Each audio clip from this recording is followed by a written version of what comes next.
Welcome back to another episode of Tales from the Cartridge, Bedtime Stories. Tonight, we begin the journey of our protagonist, Ryu, as he begins his ascent through the Street Fighter tournament. In this 1987 classic, Street Fighter.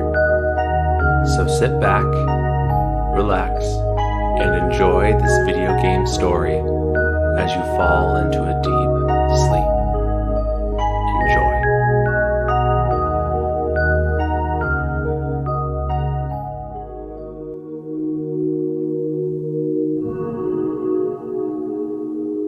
It had begun. The best fighters from around the world were participating in the Street Fighter tournament. Only the best of the best were allowed to participate. One of the hopeful participants was Japanese native Ryu. Dressed in his white gi and black belt around his waist, Ryu had trained in the martial arts his whole life. The Street Fighter tournament was the perfect opportunity for Ryu to prove his strength after all the years of training. Luckily, his first opponent was located in Japan. Traveling on foot, Ryu finally made it to the dojo where he was told his opponent would be waiting for him. Ryu felt the butterflies in his stomach, and he wondered if they were due from excitement or worry. As Ryu approached the dojo, his opponent stood before him. Ryu's opponent's name was Retsu, the now expelled Shorinji Kempo instructor. Before his expulsion, Retsu had been praised for his ability to use Shorinji Kempo. Ryu guessed that Retsu had participated in the tournament to regain his honor and respect. Retsu was cloaked in a black gi with a shaved head. Putting his bag of belongings down on the ground, Ryu stretched his body out before taking a deep breath and positioning into a fighting stance. Retsu showed a malicious smile as he followed suit, his fist positioned up and ready to strike. The wind blew as both men stood silent, staring at one another. A single leaf from a nearby tree slowly fell to the ground. The leaf gracefully danced through the air, and as it softly touched the ground below, Ryu and Retsu dashed forward towards one another. Their fists connected as they both tried to press forward in a stalemate. Ryu flipped backwards as Retsu jumped forward with a flying sidekick, ramming his foot into Ryu's stomach and sending the young martial artist flying onto his back. Ryu quickly rolled backwards and got back on his feet. Retsu smiled maliciously as Ryu clenched his fist tighter and took a deep breath. He knew he had to control his anger before it got the better of him. Retsu dashed in again. A quick fist flew towards Ryu's face as the young martial artist blocked the punch. Back and forth, Ryu and Retsu threw fists, kicks, and blocks at one another. Retsu began to notice his breath becoming more ragged and strained. The power behind his fists was getting weaker. But Ryu did not let up. The power behind his attacks did not wane as Retsu began to get weaker and more tired. Blocking Ritsu's attacks, Ryu connected his fist across Ritsu's face. Ritsu stood dazed as Ryu grabbed his opponent's black gi, rolled backwards onto the ground, and threw Ritsu behind him. Ritsu flew through the air and landed hard onto the ground. His muscles were screaming as he tried to stand back up, but could not anymore. A shadow cast over Ritsu as Ryu stood victorious over his opponent. Ritsu's face began to swell as he tried to smile. He commended Ryu on his strength, but reminded the young warrior that he would soon face others just like him, who were also strong. Ryu said nothing as he walked back to his bag of belongings and began to walk away. Ryu walked past a representative of the tournament waiting outside of the dojo, who informed the martial artist of his next opponent. Ryu would be fighting another warrior in Japan, but not like any he had before. Ryu noticed he continued to have the butterflies in his stomach, but his first match showed him why he did. The butterflies were not from worry. No, they came from excitement. The excitement Ryu felt from the fights he would soon have. He smiled as he journeyed to his next opponent. Days and nights went by as Ryu traveled across Japan to his next opponent. He roamed the Japanese countryside for a mysterious man named Geki. As Ryu traveled down a long dirt road, he passed by an old, withered tree. He walked by when suddenly a shuriken spun through the air and landed by his foot. Ryu turned back to the old, withered tree to find a ninja dressed in dark blue garb looking down at him. The ninja's face was covered, but Ryu knew who he was. It was his next opponent. Geki jumped from the tree, gracefully twisting and spinning through the air as he landed on the ground in front of the young martial artist. Ryu put his bag down and prepared for his fight. The wind blew softly as Geki wasted no time, pulling out a cloth-covered object to reveal a deadly sharp claw called a talon that he secured over the top of his hand. The talon had 3 blades and was extremely deadly if used by the right person.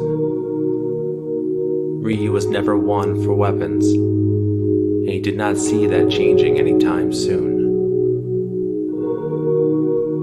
Without warning, Geki jumped in, swiping at Ryu with his talon claw. Ryu dodged to the side, an edge of the talon cutting slightly across his cheek, a small drip of blood coming from it. Geki continued to swipe at Ryu, barely missing the finishing blow. Ryu knew he could not get close to the ninja as long as he had his talon weapon. Ryu looked around, and to his right, noticed the tree as a plan formulated in his mind. He slowly moved over to the tree, leading Geki to it. Ryu's back touched against the tree as Geki rushed forward trying to stab the young martial artist and secure his victory. It was exactly how Ryu hoped Geki would react. At the last second, Ryu sidestepped just in time for Geki to sink his talons into the tree. Quickly, the ninja tried to pull his deadly weapon from the tree trunk, but was too slow, as Ryu side-kicked Geki's hand as hard as he could. The kick connected against Geki's hand with such power that it broke the ninja's talon off, leaving the sharp knives embedded in the tree. Geki fell to the side, holding his possibly broken hand. He realized he took his eyes off Ryu for too long as he looked up to find the martial artist coming down upon him. Ryu's right foot connected against Geki's face, knocking out the ninja and solidifying Ryu's second victory. Ryu wiped away the blood from his cheek and walked over to his bag, lying on the ground. He began to walk away as again he ran into another Street Fighter Tournament representative who approached Ryu. Ryu was informed of his next fight that would be taking place in the United States. Ryu's eyes widened as a smile formed on his face. New opponents in a new country. The butterflies continued to swarm in his stomach as he was escorted to a private jet that would take him to America. After a plane ride that felt like forever, Ryu left the plane, needing to release some of his pent-up energy. Luckily, the Street Fighter representative set up a taxi ride for the fighter to take him to his next bout. The taxi ride was short, as Ryu was let out at a rail yard. Rusting trains littered the rails as Ryu looked around for his next foe. From behind a nearby train, a man stepped out. He wore only dark red pants with black shoes. His short, blonde hair was spiked as he smiled confidently at Ryu. The man's name was Joe, and he was known in the underground fighting world as a full-contact karate champion. Ryu could tell the man was experienced and dropped his things to prepare. Joe followed suit. Both fighters stood silently as the horn of a train sounded off. Quickly, Ryu and Joe charged at one another. Joe's strikes were strong. Ryu understood that strength came from speed and weight, and Joe had both. The American was light on his feet, while his strikes were backed by extreme power. Ryu felt overwhelmed as Joe continued his barrage of attacks. The young martial artists fought back, and each fighter landed punches and kicks against one another. Ryu knew that he wouldn't last long at the rate he was going. A quick front kick sent Joe back, but not for long as the American jumped forward at Ryu with a flying sidekick. The attack landed against Ryu, sending him back, but still on his feet. Ryu knew a slugfest was not going to be the best way to approach the fight. He had to use one of his special techniques, taught to him by his master. The powerful move of the Shoryuken. An uppercut so strong that it sends Ryu high into the air and causes his opponent to take massive damage. Joe weaved back and forth, his karate on par with Ryu's martial arts. At least, that's what Joe thought, not knowing Ryu's plan. Joe dashed in and threw out a right hook at Ryu, who was able to duck down underneath it.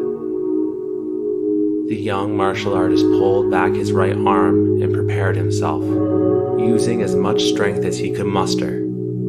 Ryu pushed up and smashed his right fist straight under Joe's chin. Ryu's Shoryuken connected as it shot Joe straight into the air and caused him to land hard back on the ground. The underworld champion was knocked out cold. Catching his breath, Ryu stood over Joe victorious. He thought to himself, realizing his opponents would only be stronger with every fight as he progressed through the tournament. Ryu knew he had to reflect and learn from each fighter, or else he might be the next one whose journey ends. The butterflies in Ryu's stomach continued to be present. His excitement continued to build. The Street Fighter representative stood off in the distance and smiled at Ryu as the warrior walked up to them.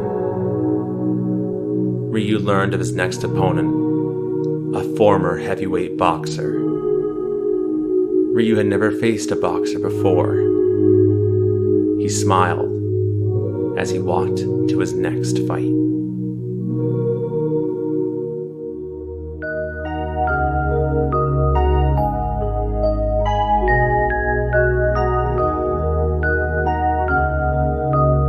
Thank you for joining us for another episode of Bedtime Stories. We'll be back with the second part of our Street Fighter story in the coming weeks. Please let us know what you think of our bedtime stories on our social media or emailing us at talesfromthecartridge@gmail.com. All of the E's are threes. We'd love to know what you like, don't like, and the stories you'd like us to cover next. But for now, we hope that you're sleeping well